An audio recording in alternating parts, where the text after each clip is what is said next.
السلام علیکم دوستو، کیسے ہیں آپ سب؟ میں زبینہ فیاض ایک بار پھر آپ کے ساتھ. تو میں شروع کر رہی ہوں براؤنش گرل پارٹ 7. موم، حالہ کو دیکھا آپ نے؟ سیف ناشتے کے بعد گیسٹ روم میں گیا تھا، مگر وہاں اسے نہ پا کر لاؤنج میں بیٹھے مدحت سے پوچھا. وہ تو آفس چلی گئی. اوہ، آج تو میرا بیٹا کتنا شاندار لگ رہا ہے. مدحت جو سیل فون پر سر جھکائے کہہ رہی تھی، سر اٹھا کر سیف کو دیکھا تو خوشنما حیرت میں گھری ستائش سے بولی. بلیک ٹیکسیڈو سوٹ میں وہ غضب کا لگ رہا تھا. پہلی مرتبہ اس نے بلیک کلر پہنا تھا اور اب اس کا یہ کلر فیوریٹ ہو گیا تھا.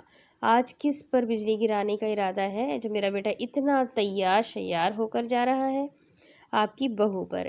مدحت کے شوق لہجے میں پوچھنے پر وہ دل سے مسکرا کر کہتا. مدحت کی پیشانی چومتا وہ گھر سے نکل گیا تھا، جس پر مدحت نے اسے خوشگوار حیرت سے جاتے دیکھا تھا. حالہ کہاں ہے؟ مس حالہ، منام میم، جنید سر، عدی سر اور کچھ لوگ آپ کا میٹنگ روم میں کر رہے ہیں. جو سیف کی آواز سن کر مس شہروز نے کمپیوٹر سے سر اٹھا کر کہا تھا. اس کی نگاہ جیسے ہی سیف پر پڑی، جیسے وہ ساکت سی ہو گئی اور اپنے الفاظ ہی بھول گئی. اس کی جانب دھیان دیے بغیر ہی سیف میٹنگ روم کی جانب بڑھ گیا. راستے میں ملتی ہر لڑکی سیف کو دیکھ کر ساکت ہوتی رہی تھی، جن کی جانب توجہ دیے بنا ہی سیف میٹنگ روم کی جانب بڑھتا رہا تھا. میٹنگ روم کا دروازہ دھاڑ سے کھولتے ہی وہاں موجود سب سے ہوتے ہوئے سیف کی نگاہ حالہ پر ٹھہری تھی، جس کا سر سیاہ دوپٹے سے ڈھکا تھا. سنہرا چہرہ سیاہ دوپٹے کے ہالے میں جیسے دمک رہا تھا. بھابھی، تمہیں زہر لگ رہی ہے، اور ایک وقت آئے گا بھابھی سے زیادہ شہد دنیا میں تمہیں کوئی نہیں لگے گا. وہ تمہیں بدصورت لگ رہی ہے، مگر وہ وقت بھی آئے گا کہ ان سے زیادہ خوبصورت تمہیں کوئی نہیں لگے گا. وہ تمہیں اپ ڈیٹڈ نہیں لگتی، مگر ایک وقت آئے گا میرے بھائی کہ بھابھی کا ملازمہ اور جیسا حلیہ تمہیں دنیا کا سب سے بڑا فیشن لگے گا. حالہ کی جانب ہر بڑھتے قدم پر اسے عدی کی باتیں یاد آ رہی تھی. اور کتنا صحیح کہا تھا نا عدی نے. عشق کی یونی میں پی ایچ ڈی کیے ہوئے عدی کی پیشن گوئی کا ایک ایک حرف جیسے صحیح ہوا تھا. آئی لو یو حالہ. حالہ کی چیئر کے قریب جاتے چیئر کو بیک سے پکڑ کر حالہ کا رخ اپنی جانب کرتے سیف نے اس کے سامنے گھٹنے کے بل بیٹھتے ہوئے کہا تھا. میں نے آپ کو منہ دکھائی میں بھی کچھ نہیں دیا تھا، یہ رہی آپ کی منہ دکھائی. سیف نے کہتے ہوئے ساتھ ہی جیب سے جویلری کیس نکال کر کیس کھولتے ہکا بکا سی نظر آتی حالہ کے سامنے کیا. مگر اس سے بھی پہلے آپ میری برائڈ بنیں گی دوبارہ؟ سیف کیس بند کرتے ہوئے اطراف کے لوگوں کی تحیر کی پرواہ کیے بغیر بدستور حیرت کی سمندر میں ڈوبے حالہ کی آنکھوں میں جھانکتے حالہ سے کہہ رہا تھا. I mean, will you be my bride again? میرا مطلب ہے کہ آپ میری دلہن دوبارہ بنیں گی. آئی لو یو حالہ. حالہ کی چیئر کے قریب جاتے چیئر کو بیک سے پکڑتے اس نے کہا. حالہ نے حیرت کے سمندر میں بمشکل تیرتے ہوئے نکل کر بوکھلا کر پوچھا. یہ کیا کر رہے ہیں آپ؟ اور ساتھ ہی اطراف پر نظریں دوڑائی جہاں سب ان کی جانب متوجہ نہیں دلچسپی سے سین دیکھ رہے تھے، سوائے منام کے جس پر وہ مزید بوکھلائی تھی. سیف، کیا کر رہے ہیں آپ کی مرتبہ حالہ نے دانت پیسا تھا. بھابھی، اب رحم بھی کر دیجیے ہمارے دوست پر، آپ کے قدموں میں اس نے اپنا دل رکھ دیا ہے. جنید کی مسکراتی آواز پر حالہ کم حیران، سیف شدید حیرت زدہ ہوتا ہوا اٹھ کھڑا ہوا اور اس کی جانب مڑا تھا جہاں جنید اور عدی ساتھ کھڑے اسے شرارت سے دیکھ کر مسکرا رہے تھے. تم جانتے تھے کہ حالہ میری وائف تھی، اور پھر بھی؟ سیف نے حیرت سے کہتے کہتے جملہ ادھورا چھوڑا تھا. ہاں، پھر بھی، کیونکہ مجھے مدحت آنٹی نے یہ مشن دیا تھا کہ تمہارا دماغ ٹھکانے لگاؤں، جو عرش پر پہنچا ہوا تھا زمین پہ لے آؤں. لگتا تو یوں ہے کہ میں اپنے مشن میں کامیاب ہوا ہوں. جنید کی شرارت سے کہنے پر اپنا کالر اکڑایا تھا اس نے. تو تمہیں یہی طریقہ ملا تھا گھٹیا انسان؟ سیف جنید کی جانب بگڑ کر بڑھا تھا. حیران سی کھڑی حالہ جیسے ہی معاملے کی تہہ تک گئی اس کی آنکھیں جیسے دکھ سے بوجھل ہو گئی تھیں. موم، آپ نے ایسا کیوں کیا؟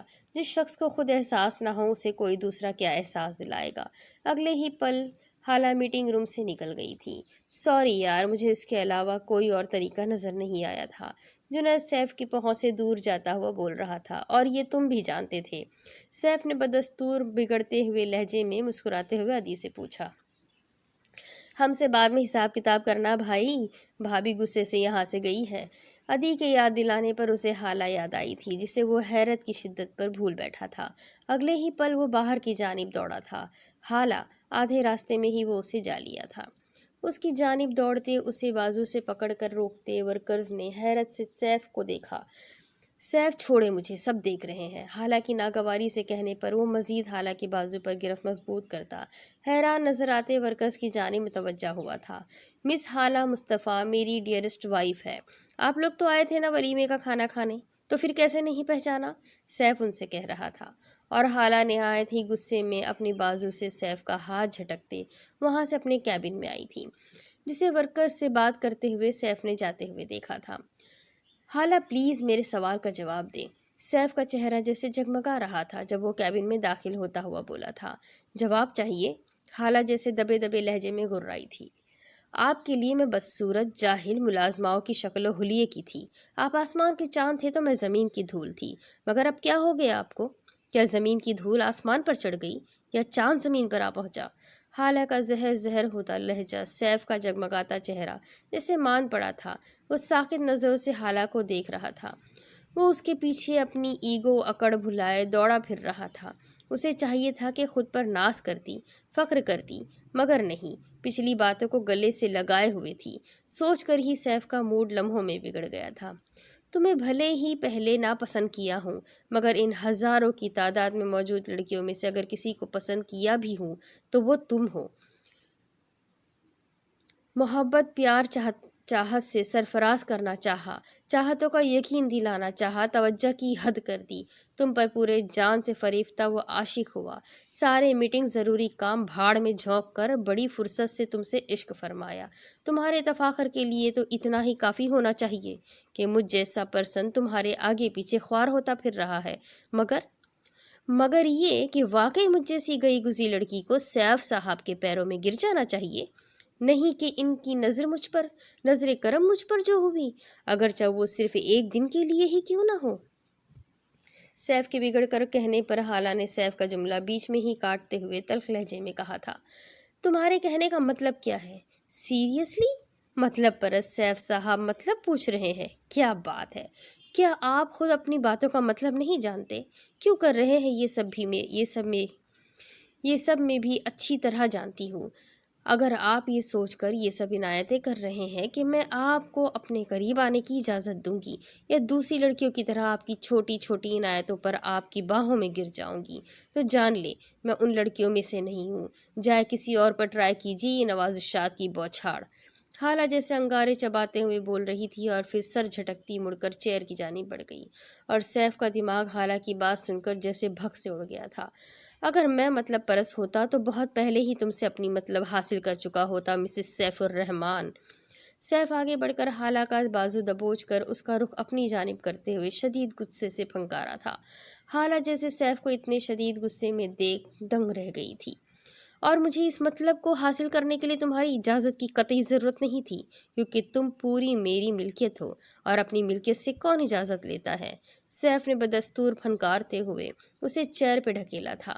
بے جان سی حالہ چیئر پر ترچھی جا گری تھی۔ سیف کا لہجہ اور جملے سن کر حالہ کے اندر جیسے دہشت کی لہر دوڑی تھی۔ اس کا پورا وجود جیسے ٹھنڈے پسینے سے ٹھنڈا پڑا تھا کہ حرکت کرنے کی بھی اس میں ہمت نہیں رہی تھی۔ اجازت؟ ہاں؟ سیف اس کے اوپر مکمل جھکتے استہزاء انداز میں پھنکار رہا تھا۔ حالہ کا چہرہ اس کی آگ برساتی ہوئی آنکھوں اور دہکتی ہوئی سانسوں سے جیسے جل اٹھا تھا۔ وہ خوف سے آنکھیں میچتے ہوئے گردن موڑ گئی تھی۔ کیا مجھے اجازت کی ضرورت ہے؟ اگر میں عنایت کر رہا ہوں تو اس کا مطلب یہ نہیں کہ تمہاری اجازت چاہتا ہوں، کیونکہ مجھے تم تک آنے کے لیے کسی اجازت کی ضرورت نہیں ہے، سیف نے سرد لہجے میں کہتے ہوئے حالہ کی تھوڑی ہاتھوں سے جکڑ کر اپنی جانب کرتے ہوئے کہا تھا، جہاں حالہ کے چہرے پر پھسلتے آنسو سیف کے جلتے دماغ پر جیسے ٹھنڈے ٹھار پانی کا کام کر گئے تھے۔ غصہ اس طرح ٹھنڈا ہوا کہ وہ دنگ سا رہ گیا۔ سیف نے فوراً اپنی گرفت حالہ کی تھوڑی پھر سے ہٹائی۔ حالہ کے چہرے پر تیزی سے پھسلتے آنسو اسے تکلیف دے رہے تھے، جسے محسوس کر کے وہ جھنجھلاتا ہوا اٹھ کھڑا ہوا۔ ایک وہ تھی کہ اس کی ایگو کو ہٹ کیے جا رہی تھی اور معاف بھی نہیں کر رہی تھی، اور ایک اس کا دل تھا جو اسے ہر نئی غلطی پر معاف کرتا، اس کی جانب مزید خوار ہونے کے لیے متوجہ کرتا رہتا تھا۔ سیف اپنے دل سے شدید ناراض ہوتا، سامنے پڑے ہر چیز کو بوٹ سے ٹھوکر مارتا کیبن سے نکل گیا تھا، اور پیچھے کرسی پہ گری روتی ہوئی حالہ کو جیسے ہی احساس ہوا کہ سیف کیبن سے گیا تھا، وہ کانپتے ہوئے صوفے پہ اٹھ بیٹھی تھی۔ سیف نے اس سے پوچھا تھا کہ وہ نڈر کیوں ہو گئی تھی، اور اس نے کہا تھا کہ وہ نڈر اس لیے ہوئی تھی کہ اب اس کے دل سے طلاق کا خوف نکل گیا تھا، مگر بات طلاق کے خوف سے نڈر ہونے کی نہیں تھی۔ حالہ کو اچانک ہی ہوا احساس تھا کہ اس کے اندر اتنا اعتماد، سیف کے سامنے نڈر اور کھل کر کہنے کی ہمت کی وجہ خود سیف تھا۔ جب سیف نے اس سے اپنا رویہ تبدیل کیا تو جیسے حالہ بھی تبدیل ہوتی گئی تھی۔ سیف کے نرم لہجے نے حالہ کو جیسے ہمت و حوصلے سے نوازا تھا، اور آج جب سیف کو اس نے پرانے جون میں غصے کی شدت کے ساتھ دیکھا تو جیسے پہلے کی طرح ڈرپوک سی حالہ بن گئی تھی۔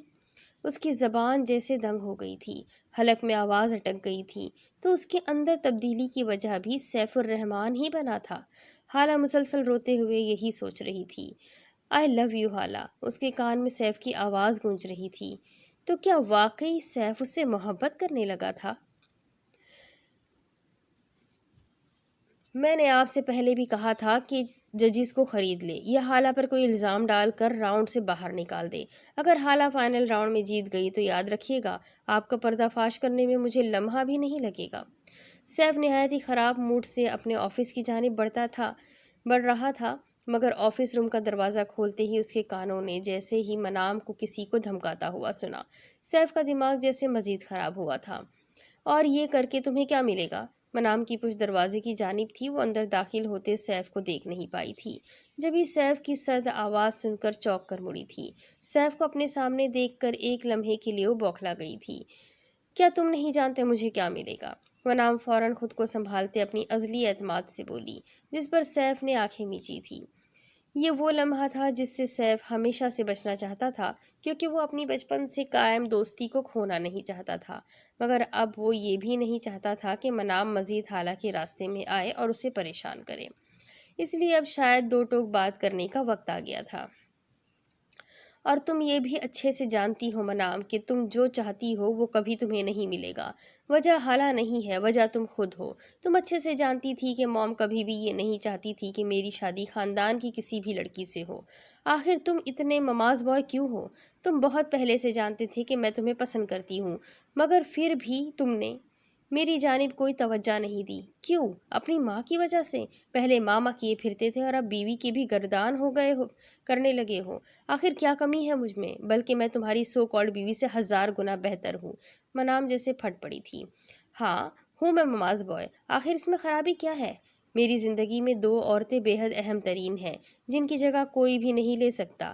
ایک میری ماں جنہوں نے مجھے دنیا میں لایا ہے، بڑی محنت اور مشقت سے میری پرورش کی ہے، اور دوسری میری بیوی جو ساری دنیا چھوڑ کر میرے لیے آئی ہے۔ اور رہی بات تمہاری، میں نے کبھی تم پر توجہ کیوں نہیں دی، تو وجہ یہ ہے کہ منام تم نے کبھی میری موم کی عزت نہیں کی۔ خاندان کی ساری دیگر عورتوں کی طرح تم نے بھی میرے موم کے ساتھ بدتمیزی کی، اور تمہیں لگتا ہے میں ایسی لڑکی سے شادی کرتا جو میری موم کی ذرا بھی عزت نہ کرے؟ تم ہمیشہ سے میری ایک اچھی دوست تھی، ہو اور رہو گی۔ یہ فضول کی خنس اپنے دل سے نکال دو تو ہی بہتر ہوگا، ورنہ پھر جو حالہ سے دشمنی کرے گا وہ ایسا ہوگا جیسے کہ اس نے مجھ سے دشمنی کی ہے۔ سیف 2 ٹوک انداز میں بات کہتا آفس روم سے باہر نکل گیا تھا۔ اس نے سرحد سے سائڈ پر ہوتے خود کو سیف کی نگاہوں سے بچانے کی کوشش کرتے ادھی کو بھی نہیں دیکھا تھا۔ میں اس لڑکی کے لیے جھگڑا کرتا پھر رہا ہوں، اور وہ لڑکی ہے کہ مجھے ہی مطلب پرست اور نہ جانے کیا کیا کہہ رہی ہے۔ سیف سخت کبیدہ خاطر ہوتا جیسے ساری دنیا سے ناراض گاڑی لے کر نکل گیا تھا۔ سیف کے سخت کہے گئے الفاظ جیسے منام کا دل توڑ گئے تھے۔ وہ اپنی آنکھوں میں باہر نکلنے کے لیے مچلتے آنسوؤں کو ضبط کرتے ہوئے باہر جانا چاہتی تھی کہ اندر داخل ہوتے ادھی کو دیکھ ساکت ہو گئی۔ ایک مشہور مقولہ جو ہم سبھی سنتے ہیں کہ ہمیشہ خود کے لیے ایسے شخص کو چنو جو تمہیں چاہتا ہو، ایسے کو نہیں جسے تم چاہتے ہو، کیونکہ جو تمہیں چاہتا ہے وہ تمہاری قدر جانتا ہے، اور جو تمہیں نہیں چاہتا وہ تمہاری قدر نہیں جانتا، سو وہ تمہاری قدر کبھی نہیں کر پائے گا۔ ادی پلیز۔ ادی کے دھیمے لہجے میں کہنے پر منام جیسے نظریں چراتے ہوئے ٹوٹے لہجے میں بولی، منام، میں مما اور ڈیڈ کو تمہارے گھر بھیجنا چاہتا ہوں، میں تمہارے لائق نہیں ہوں۔ ادی کے دھیمے مضبوط لہجے پر منام نے پلکیں اٹھا کر اسے دیکھتے بھیگتے لہجے میں کہا، تم کیا جانو تم کس لائق ہو؟ میں ٹوٹی ہوئی ہوں، زخمی ہوں، اور جو کوئی میرے قریب آئے گا وہ خود میں بھی زخمی ہوتے ہوئے ٹوٹ جائے گا۔ منام جیسے اسے تنبیہ کرتے ہوئے بولی تاکہ ادی رک جائے، میں تمہارے دیے ہوئے ہر زخم کو کسی تمغے کی طرح سجا کر رکھوں گا، اور اگر کبھی ٹوٹ جاؤں تو پھر دونوں ہی ساتھ مل کر جڑیں گے۔ میں شاید کبھی نہ جڑ پاؤں۔ منام کے لہجے میں کرب سمٹ آیا تھا۔ یہ ناممکن ہے، کیونکہ وقت ہر زخم کا مرہم کر دیتا ہے۔ وقت یعنی انتظار، کیا تم انتظار کر پاؤ گے؟ منام نے جیسے جانچتے ہوئے پوچھا۔ اپنی آخری سانس تک منام، آخر سانس تک تمہارے واپس لوٹنے کا انتظار کروں گا۔ ادی کے پرخلوص محبت پر منام کو کبھی شک نہیں تھا، مگر یہ دل بھی اتنا ضدی ہوتا ہے نا کہ کہتا ہے کہ اگر وہ ایک نہیں تو کوئی نہیں، مگر دل یہ بھی تو برداشت نہیں کرتا کہ ہم جس درد و تکلیف سے کوئی اپنا بھی اس درد و تکلیف سے گزرے۔ اگر اسے اپنی محبت نہیں ملی تھی تو وہ نہیں چاہتی تھی کہ ادی بھی محروم رہے، اور وہ جس درد سے گزر رہی تھی ادی بھی وہی بھگتے، جس کے سبب وہ ادی کی محبت کے سامنے گھٹنے ٹیک گئی تھی، وہ بھی اس شرط پہ کہ وہ منام کا انتظار کرے گا۔ یہ کہنے کی ضرورت تو نہیں تھی کہ سیف کا موڈ آج حد سے زیادہ خراب تھا، اوپر سے گھر لیٹ آنے کے سبب مدحت سے بھی کافی ڈانٹ پھٹکار سننا پڑی تھی۔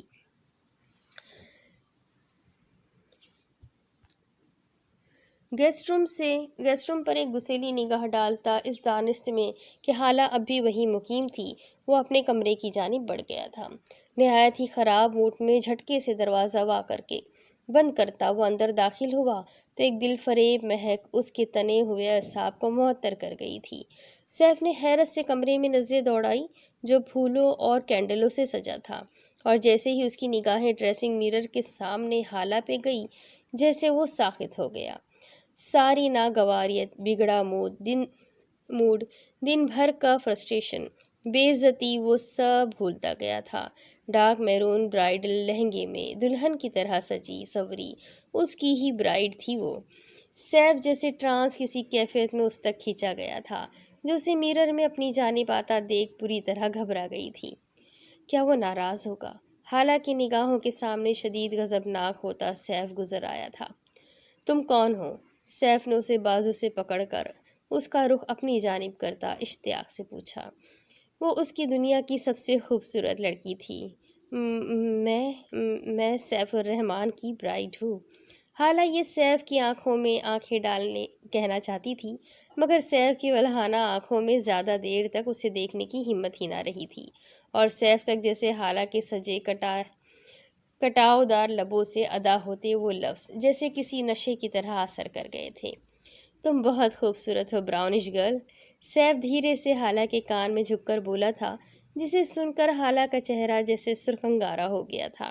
سیف جیب سے جویلری کیس نکالتا، اس میں سے گولڈن زنجیروں والا پینڈنٹ نکالتا سوالیہ نظروں سے حالہ کو دیکھتے ہوئے پوچھ رہا تھا، کیا میں پہنا دوں؟ جس پر حالہ سرخ ہوتا چہرہ لیے لرزتی اپنا پشت سیف کی جانب کر گئی تھی، جس پر سیف نے دھیرے سے پینڈنٹ کو حالہ کی سنہری شفاف دمکتی ہوئی گردن کا زینت بنا دیا تھا۔ حالہ نے سامنے موجود پینڈنٹ کو انگلیوں میں تھام کر دیکھا، جو گولڈ کا ایک چھوٹا سا ہارٹ تھا، جس کے اندر نہایت ہی چھوٹے انگلش لیٹرز تھے۔ اس میں لیٹرز میں لکھا تھا مسز سیف، اور اس کے آخر میں ایک سنگل چمکتا دمکتا سا ڈائمنڈ تھا۔ سویٹ ہارٹ، تمہیں پسند آیا؟ سیف نے جھک کر حالہ کا جھکا چہرہ دیکھتے ہوئے پوچھا تھا۔ اف! سیف کے طرز تخاطب پہ حالہ سرخ ہوتی جھجک کر اس سے دور ہوئی تھی۔ آپ پر لٹریچر کا کچھ زیادہ ہی اثر ہے، حالہ نے اپنی جانب دلچسپی سے دیکھتے سیف پر چوٹ کیا۔ کیوں؟ کیا تم ریڈ نہیں کرتی؟ ہاں کرتی ہوں، مگر اردو ناولز، کیونکہ تمہیں میری طرح انگلش اچھی طرح نہیں آتی۔ سیف نے شرارت سے کہا۔ اللہ اللہ، کتنے خوش فہم ہیں نا آپ۔ ایسا کس نے کہا؟ مجھے انگلش آتی ہے مگر مجھے اردو اچھی لگتی ہے، میں اردو میں کمفرٹیبل ہوں۔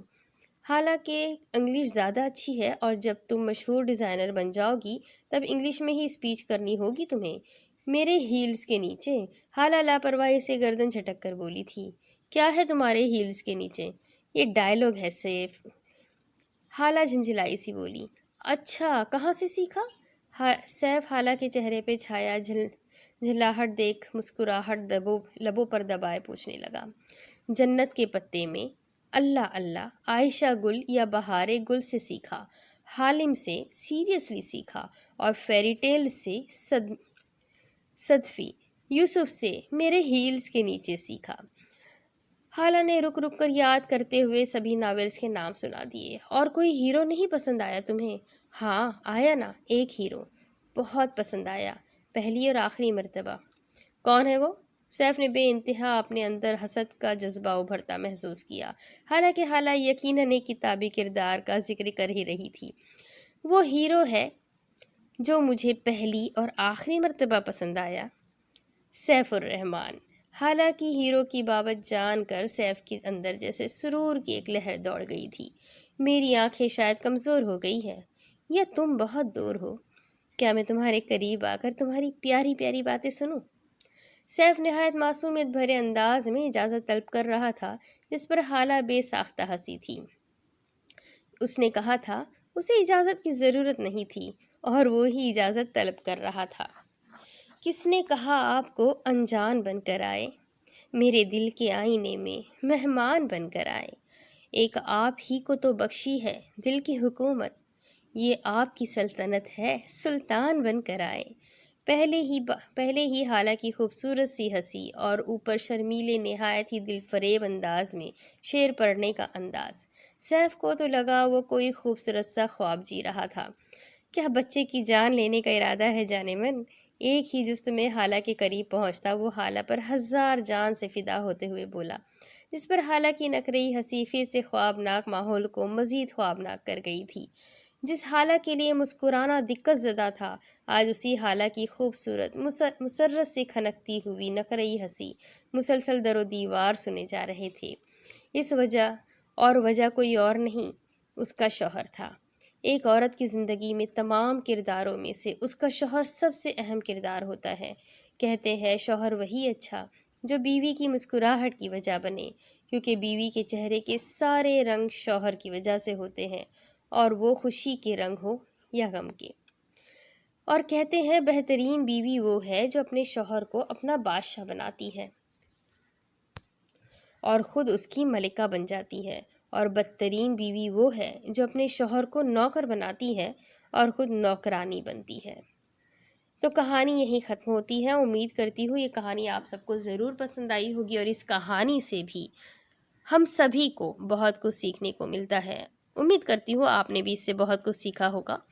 تو ایک اور نئی کہانی کے ساتھ بہت جلد پھر ملوں گی، تب تک کے لیے چینل کو سبسکرائب کر لیجئے، بیل آئیکن کو ضرور دبا دیجئے، اور میرے ویڈیوز اگر پسند آتے ہیں، کہانیاں پسند آتی ہیں، تو اپنے کانٹیکٹس میں شیئر کرنا بالکل نہ بھولیں، اور ساتھ ہی ساتھ میرے چاکلیٹس کے ڈیزرٹس کی ویڈیوز کو بھی خوب انجوائے کیا کریں۔ انشاءاللہ ایک نئی کہانی کے ساتھ بہت جلد پھر ملوں گی، تب تک کے لیے اللہ حافظ۔